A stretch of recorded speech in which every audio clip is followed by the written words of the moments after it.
వీళ్ళని నేను చెప్పినప్పుడు మాత్రమే పెళ్లి దగ్గరికి తీసుకొని రండి. ఎందుకంటే పేరెంట్స్ లేకపోతే పెళ్ళి ఆగిపోతుంది కదా. అలాగని ముందు తీసుకొని వెళ్తే ఇబ్బందుల్లో పడిపోతాను. అందుకే చివరి నిమిషంలో కన్యాదాన సమయానికి వచ్చినా పర్లేదు. ఆలోపు ముంబై నుంచి రావడానికి ఫ్లైట్ ఆలస్యం అయిందనో ఏదో ఒకటి చెప్పుకుంటాను. సరే మాయా.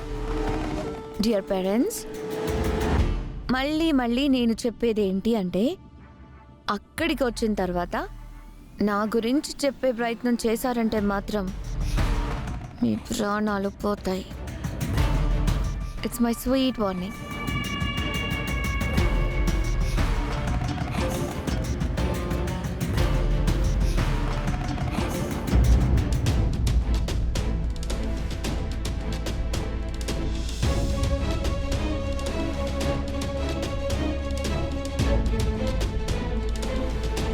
అందరూ పల్లెటూరికి వెళ్లారు కాబట్టి తాళం వేసుకుని వెళ్ళిపోయారు.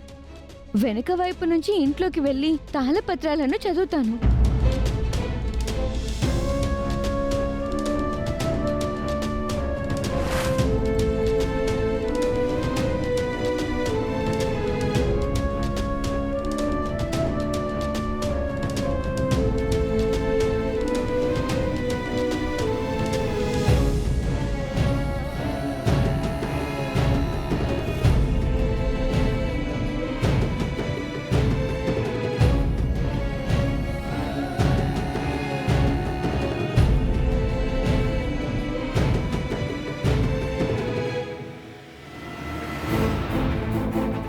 అమ్మ అన్నపూర్ణదేవి, ఆ మాయతో నాన్న పెళ్లి కాబోతుంది. అందరూ పల్లెటూరు బయలుదేరిపోయారు. మరోవైపు అమ్మ తన కాపురాన్ని చక్కదిద్దుకోవడానికి మరియు అపహరణకు గురైన ఆభరణాల గురించి తెలుసుకోవడానికి తన వంతు ప్రయత్నం చేస్తుంది. ఆ సమస్యలు అలా ఉండగా ఇంటి నుంచి వెళ్ళిపోయిన గౌరమ్మ మాకు ఏదో మంచి జరిపించాలనే ఉద్దేశంతో రాగి యంత్రాన్ని, రకరకాల వర్ణాలతో కూడిన గవ్వలను వదిలి వెళ్ళింది. వాటిని ఎందుకు ఉపయోగించాలో, ఎలా ఉపయోగించాలో, అవి 4 దిక్కులకు ఎందుకు పడుతున్నాయో అర్థం కావడం లేదు. వాటి గురించి ఖచ్చితంగా ఇందులో సమాచారం ఉండే ఉంటుంది. అందుకే వచ్చాను. నాకు దారిని చూపించు.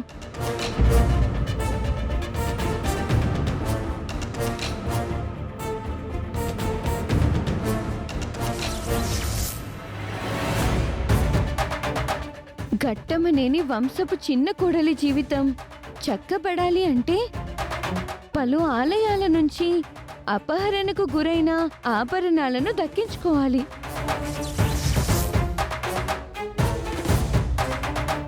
దురుద్దేశంతో వేదవతి ఇంటికి కోడలవుదామనుకున్న మాయకు సంబంధించిన నిజాలు బయటపడాలి అన్నా ఆభరణాల జాడ తెలియాలి.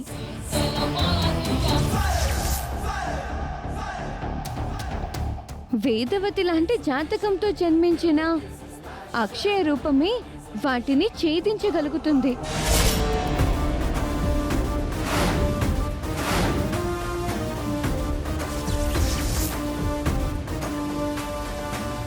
అక్షయ అమ్మవారి ఆజ్ఞ ప్రకారం ఆ ప్రదేశాలకు చేరుకోగలుగుతుంది.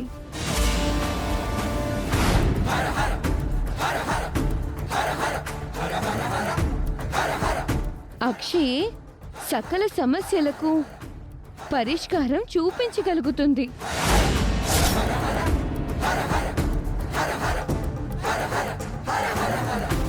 మరో మనిషి వలన గాని, మరో మార్గంలో గాని జరిగే వీలు లేదు.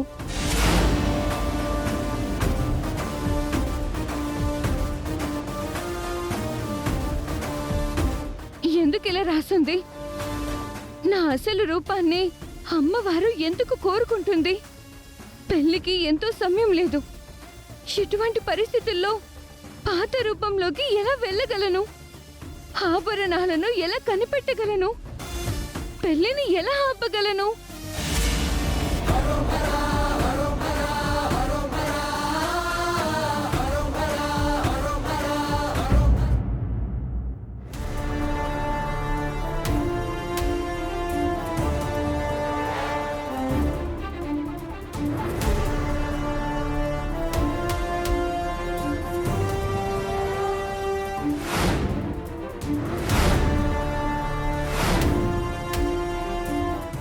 అత్తయ్య వాళ్ళ పూజ గదిలో ఉన్న తాళపత్ర గ్రంథాలను చదవడానికి వెళ్ళిన అర్చన ఇంకా రావడం లేదేంటి?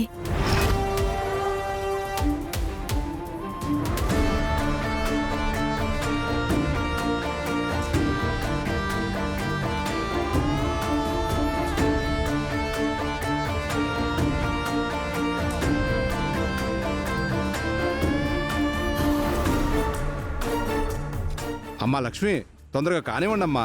ఊరే సుబ్బయ్య, ఇంకా అవలేదురా అది? అయిపోతుందండి. ఊరే కట్టండి రా. అలాగేనండి. ఊరే ఇంకా తోరణాలు అవ్వలేదా? వాళ్ళు వచ్చే టైం అయిపోయిందిరా. రే ఇంకా కడతానే ఉన్నావా? అది పైకి కట్టు. కడుతున్నాను నుంచి కడతానే ఉన్నారా బాబు. తాళపత్రాలలో గతంలో గండాల గురించి రాసున్నట్టు ఈసారి కూడా ఆ విధంగా ఏమైనా రాసుందా? అందుకే అర్చన ఇంకా రావడం లేదా?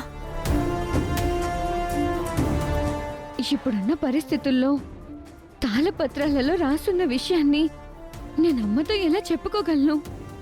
చెప్పకుండా మాట దాటేయాలి.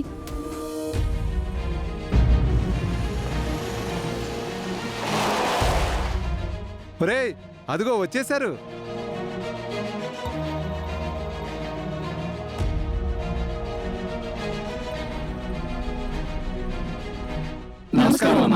నమస్కారం అండి. నమస్కారం అయ్యా.